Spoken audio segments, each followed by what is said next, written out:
All right, let's see if this one works.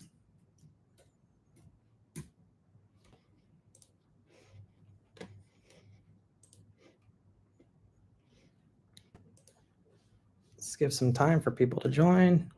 I don't see another stream. Henry, the one from. Let me share this one. You see it now? Yes. Okay, good. Can people hear us now? We'll turn up your speaker, see if we can hear. Can you hear me? Yeah. Can you hear me? We're good. All right, great. Let me give a second for people to join. Yeah, so pro tip, if you select a USB microphone at your desktop and then you disconnect it and go into the conference room, your live stream won't be problematic.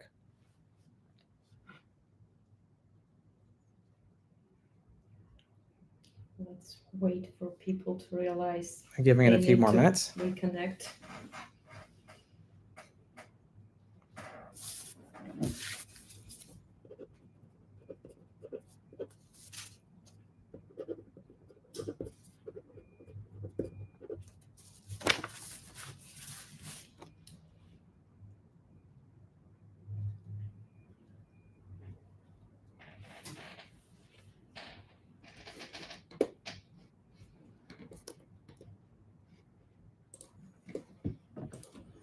We've got a lot to talk about. It's better when you do it and you're not muted.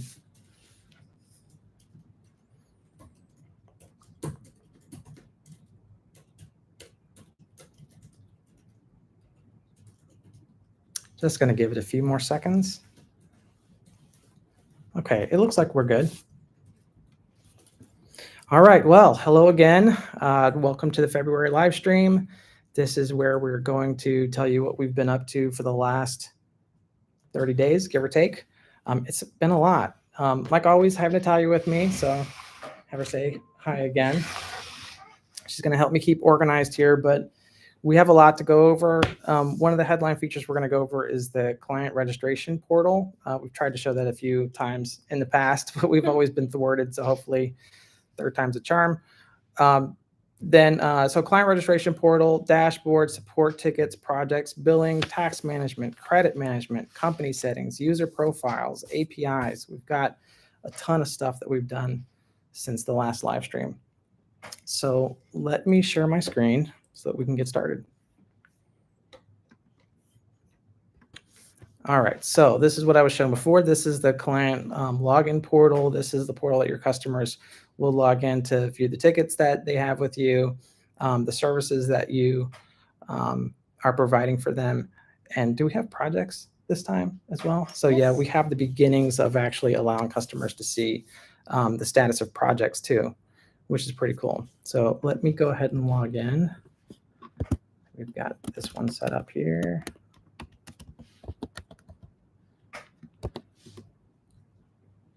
Is that the right password with the exclamation point on the end? It should be 4. She's trying to trip me up here.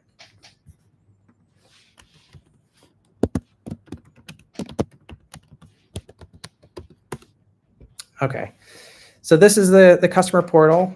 This is kind of the dashboard.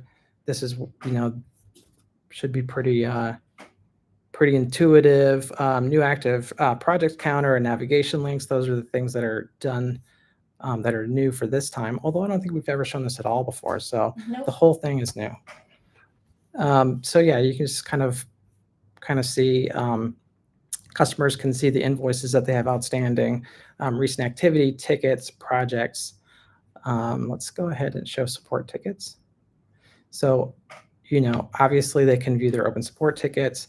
They can click them. They can view the information on them. They can leave comments, and they can view the back and forth on the ticket here. Also, they can set statuses, right? Update the status to closed. Update status, and they can create new tickets. Okay. Yep, creating new tickets. updating ticket statuses. You can do all that from here. Pretty soon they'll be able to use email to communicate with the tickets as well. Email connectivity is coming soon. All right, so this is the beginnings of allowing your customers to view your projects through the customer portal. So they can, oh, this is new too. So projects also have budgeted hours, and we can show the progress to completion. And that's going to be visible in the PSA itself, and also to your customers via the customer portal. So that's kind of showing what this is. View is very limited. We don't want to show every detail and how you formulate your tasks. Just we're doing progress. We're moving on. But yep, this is just the stuff that's appropriate for your customers to see at this point. Task completion is the percentage of overall tasks completed. Kind of a very not very fine-grained metric there. Budgeted hours, obviously, that's the number of hours that have completed against the budget. Billing assets, those are not ready yet, right? No, we can show the company settings. Here. This is so that the customer can update their company details in the portal. Obviously, you have to be an administrator in order to do that. They can also, I might have to relog in to show this, but they can also go in and add and remove the users that they have in their system. There are other options that we give you to allow you to automatically register your customers when they come to the portal. We allow you and the client admins to set an allowed email suffix here. So if your customer has their emails are all from a certain domain name, then when people come and register, as long as they're using that domain name and the verification email goes out to them, they can self-register. Also, manual registration. I don't know. I'll try to relog in and see if we can show that. We show you the current status on these live streams. We don't show you the things that are completely finished. It's a snapshot in time as of maybe 10 minutes ago. So no fear here.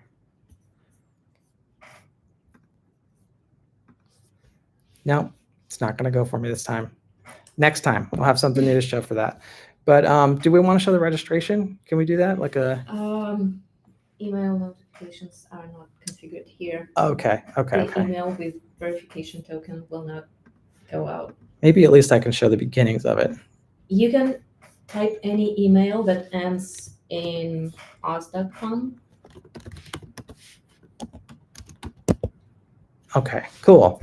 So Oz.com is in our test environment, so this one is allowed. You can see that we can go through the registration process here, and as long as we're following the password policy, then I'll get an email. We don't have email sending set up for this test environment, so I can't show you the whole process right at the moment, but this is how it's going to work. So that's the first section. That's client registration and login, and the client portal as well. User profile is also available in client portal. A user can go and edit his email. Okay. Maybe I can show that too. So let me go back. Client portal, dashboard. It still shows great. Oh. Okay.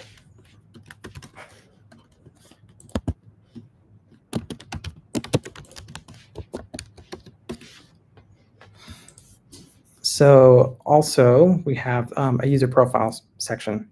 So the users can come in and they can update their profiles. So all of that is new. It's all new, like I said before. We also have notification settings so that if people are being inundated with email notifications, they can customize this. This is also customizable at the customer level, and then also customizable at the system level as well. Thanks, Louis. All right. So now let's go over to the main system. And let's see. What is it? Glenda? Hatter. Oh, Hatter. Mad Hatter. Underland.com. Same password? With a 4? Yes. Okay. Should we?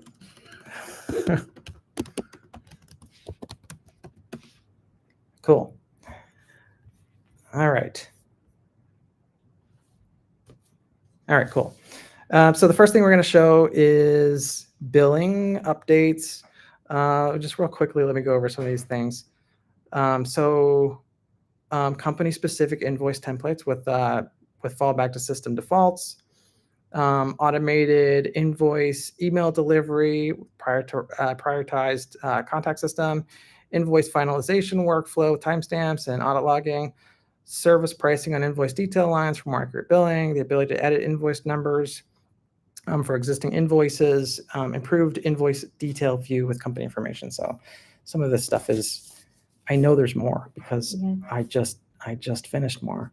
But yeah, so let's go through some of this. The invoice system is under the most active development right now. I don't know if you follow the GitHub, but we are putting in a lot of commits for kind of back-end testing of the business logic, making sure that credits work. We have a new credit reconciliation dashboard. We make sure that when you create invoices and you receive an overpayment, that automatically generates a credit, and credits can be applied to multiple invoices, and multiple credits can be applied to a single invoice. And we also support credit.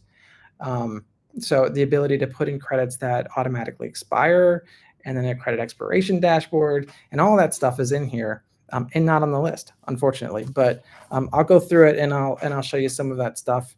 But yeah, this is the portion of the system that is the most complex, and also the portion that obviously has to be the most robustly tested. So that's what we're spending most of our time on right now.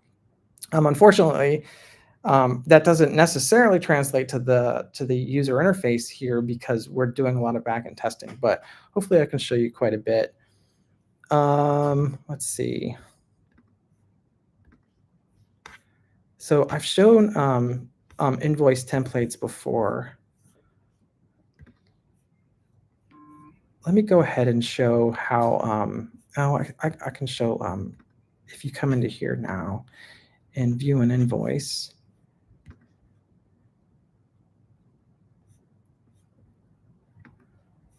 You can come in here and you can change the invoice number. So invoice numbers are new as well. So we have a whole setup screen for invoice numbers.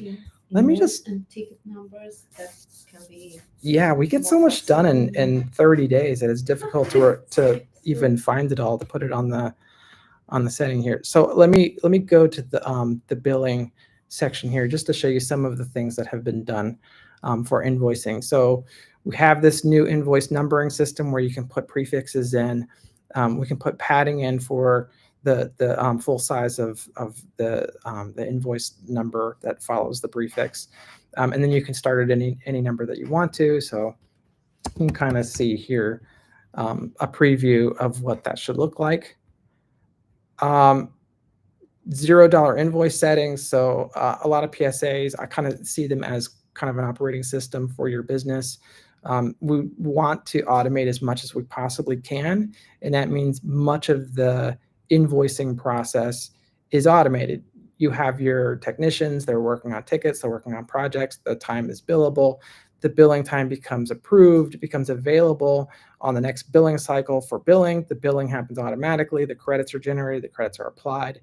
But then because all of that's automatic, certain decisions have to be made up front, like what do you do with $0 invoices? There's two types of $0 invoices. There are ones where you just didn't do anything at all for the client. And there's another one where you did things for the client, but they were all offset by credits or prepayments. So you might want to handle those differently. So we allow you to handle those with distinct settings. And so essentially your options are that you can Oh, interesting.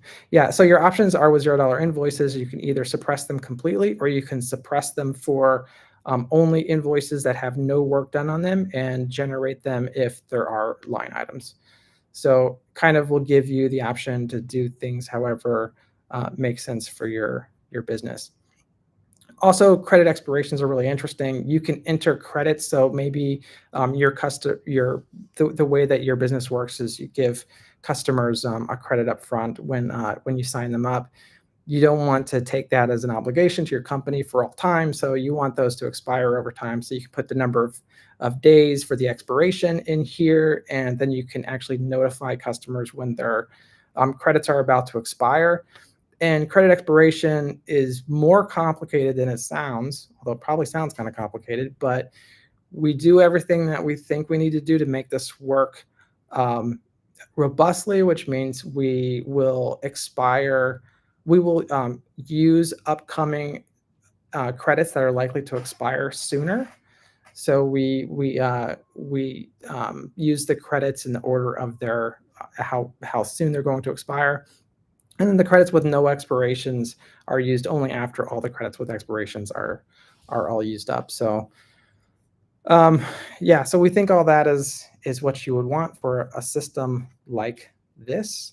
We also have something kind of similar for ticketing as well. So we have ticket numbering, which it's the same kind of system under the hood where we give you prefix, padding, and the kind of the number to start with. Oh, while we are here, you can show default channels and statuses that are used for creating ticket from client portal. Okay, so in here you can configure the defaults for the channels for the client portal. Is that right? Mhm. So these are the channels that your customers will have kind of submit their tickets to. when they like over email, or if they go in, these are the ones that show up first on the list. So that's cool. So which other one? So channels and categories? Yeah. Set statuses. Sorry. Oh, and statuses. Mhm. Okay, kind of same thing. So we have the default here. Interesting. Okay, pretty cool. Let me go back to the billing section now. And now with that, you can kind of see what I am talking about when I go to the credit We have section. a question. What is a channel? Is it like boards? It is. It's kind of our name for a service board. That decision was made a long time ago. We might revisit that, but because it's kind of confusing. But yeah, a channel is a board. Anything else? Okay, cool. So this is the credit system. This is all test data right now.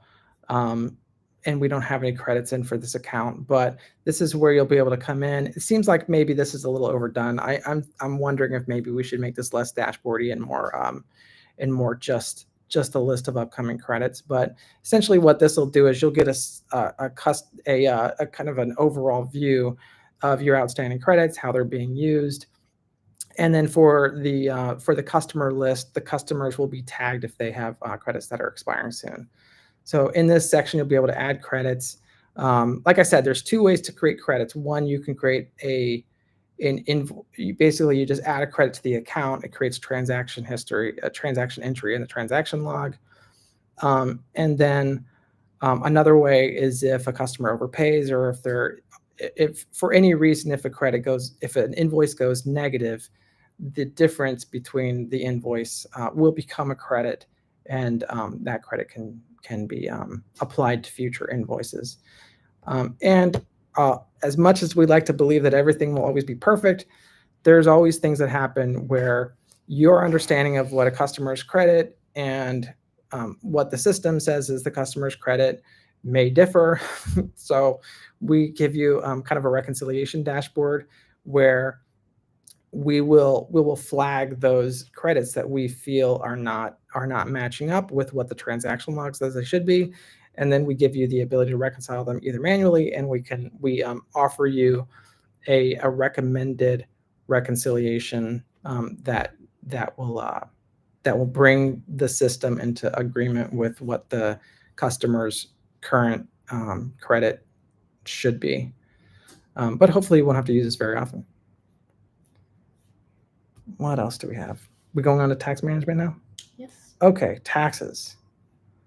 Advanced regional tax calculation and allocation system, tax rate management with date range validation and overlap prevention, granular tax control with per item taxable flags. A lot of this is just what the system was already doing, but we've implemented it. So with taxes, you can create a, in the service catalog, each of your services can have their own tax region associated with them, which will override the tax for the company and overrides the tax for the system overall. So if you put a tax region on one of your services, then when we go and we calculate the invoice, we have to make sure that that's accounted for. A lot of this is like non-taxable services. Here in Florida, services are not taxable. In some places, they are taxable. So we have to make sure that we're giving you a lot of flexibility with taxation. When you have a system that applies credits, applies taxes are different for each of the line items. In my experience, you can run into a lot of problems with rounding and errors that tend to accumulate when you're rounding the taxes, so that, you know, at the end, clearly the total of the invoice doesn't match up with what each of the line items say. So we kind of robustly handle this too. If you go into the GitHub and you read about it, we have documented it at excruciating detail. But essentially what we do is we round every entry down until the last entry, and then we round that, and then we take the accumulated rounding error and we apply it to the last entry, which is kind of a best practice for systems that do accounting. And you will thank us later because your customers will not be calling you and asking you why the invoice says $5,000.01 when obviously all of the entries only add up to $5,000. So that's basically what we did with the taxing system right now. Not a lot to show there because kind of the takeaway is it just works. So I already showed you $0 invoice handling, cross-jurisdictional tax support. Basically, different tax items can have different tax regions, so that allows you to do cross-jurisdictional taxation. Fixed tax calculation for mixed positive and negative amounts. Okay, this is really interesting. So my understanding in most jurisdictions is that discounts that you apply are often do not affect taxation. So if you give a customer a discount, then they're paying the tax on the original amount, not the discounted amount. But then also you can apply credits to a customer, and credits do affect the tax basis. So again, we've kind of exhaustively documented that in the system, and it'll be part of the training process for the PSA. Next thing was credit management, which I went over just quite a bit. But yeah, so credits are applied during invoice finalization. So that's one thing that we've never shown before here, but we have the ability to draft and finalize invoices. So invoices, when they're created, they all go into a draft status. When they're in a draft status, you can modify them, and you can kind of, you know, come in here and add line items onto even invoices that have been created automatically. Obviously, with manual invoices, you can do that too. And then when you finalize them, that's when we apply the credits to them, and that's when they're optionally sent to the customer. You can kind of, you know, mass finalize the selected invoices, and then of course you can go over to finalize invoices and you can unfinalize them, which has some consequences. We've got a dialogue that will explain to you what's going to happen. Credits are reversed and things like that when you unfinalize, but you know, life happens. So automatic credit application during invoice finalization, I just talked about that. Refactored credit balance updating for prepayment invoices. Okay. Clear distinction between discounts and credits in tax calculations. I went over that. enhanced transaction description reference. Yeah, that's fine. Company settings. You've already shown this in client portal. That's Okay. back to client portal. Okay, cool. Um, System-wide improvements. There's a mm. lot of stuff for database kind of performance. I hate to do this, but let's see. I mean, it's the system is fast. You know, it's very quick right now. So we've done a lot of work to make sure that that remains the case in our. What's that? Oh yeah, that's right. New. That like the newest changes. You didn't tell me to show something that I think is actually really cool. So on tickets, if you view a ticket, we now have this whole ability to show the scheduled time that the agents have been assigned to the ticket. And actually, you can click here, and we have to work on the UI a little bit, but you can click here and you can see a graphical view of the tickets scheduling, and you can graphically schedule technicians onto the ticket this way. So you can drag something there to show. Yeah, so this is drag and drop. Let's see if we can, yeah, so drag and drop. And there's some work we have to do here. This is hot off the presses, like today. We're only going to show the current ticket and things like that. So still got a little bit of work to do on it, but I think it's pretty cool that we can kind of graphically move people back. If you remember which ticket you dragged there, you can go into that ticket and show that this person is automatically assigned to this ticket. I don't know. I just dragged it at random. Oh, here it is. So yeah, there's no wizard behind the project task. So you can go projects and okay. find that person assigned. Project. Go to projects. Oh. Mm-mm. Here. Oh. I was trying to. I'm looking with. Which one did I? We don't know what I did. I just was clicking things at random. But yep, same thing here. You can add additional agents. We had a really nice kind of submission from Lewis on how to display this in a more of a top-down view. This is the Kanban view. So our plan here is to make more of a dashboard view, which is more applicable to managers who want to get 10,000-foot view of a project, and its progression over time, Gantt charts, things like that. The way that we'll handle that is the clients right now have this ability to switch back and forth. It's one of the only areas where we do this, where we show the card view, and we allow you to switch back to the list view. We'll probably have something similar to that for projects, where you can display the Kanban view and then switch over to the dashboard view. So that's our plan there. And that's it. Oh wait, there's more. There is one more thing that happened. Oh yeah. So we did a lot to make it easier for people to use the system. There's a lot here, so maybe we lose sight of the fact that all of this is open source. Nothing I showed today it is not in the open source project. So I didn't even show APIs. So we have a whole API system that we did too, and we have API keys. It's just kind of groundwork for the APIs to come, but it just shows you we haven't forgot about APIs. We did a lot of work on making the open source project easier for people to run. So I'm sure if you've been using it, you notice that we now build a Docker container that, with a little bit of hair pulling every so often, it mostly just works and will start up for you. We have Docker Compose that will build a database for you, and it will keep it updated over time. So hopefully that makes things a lot easier.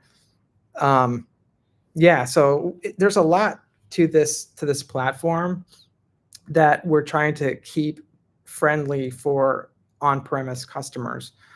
Things like job scheduling.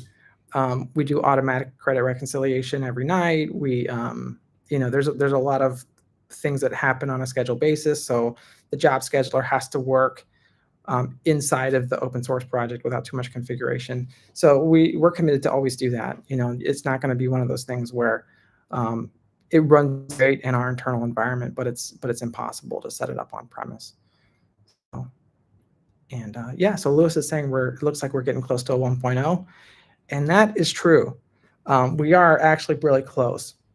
What I want to do is to spend some more time on the billing system, make sure that it's airtight. We have kind of acceptance criteria here as far as the test plan is concerned. And as soon as we get through that, we will be releasing this more widely. And you can see we're using algapsa.com here. This is actually going to be a hosted platform for people who are not enthusiastic about trying to run all this on premise. But like I said, that's on premise is something that we both will support and encourage people to do if they so choose. And I think that's it. So we will pause briefly for questions. But if there are no questions, then we will see you guys in another 30 days. Natalia's going on a trip, so hopefully she'll be back for the next one. But it may just be me next time. But all right. Let's see here. All right. Thank you, everyone. This was fun. We will see you in 30 days. Bye.